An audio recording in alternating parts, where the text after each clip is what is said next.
yéen a ngi teewlu SMD Events.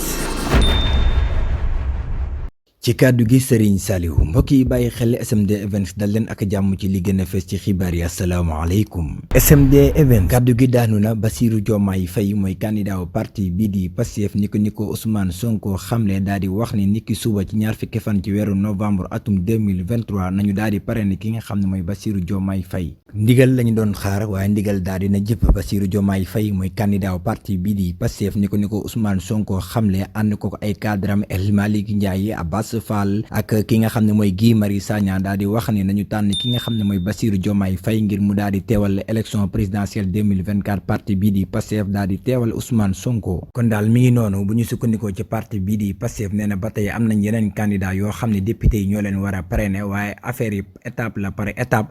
suñu sukkandikoo ci kàddu yi Ousseynou Ly ba tey mi ngi àddu ci kàddu gi nga xam ne Ousmane Sonko jël na ko daal di wax ni ki nga xam ne mooy Bassirou Diomaye Faye mooy candidat am.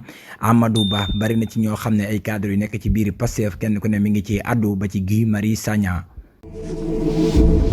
yéen a ngi teewlu SMD Events.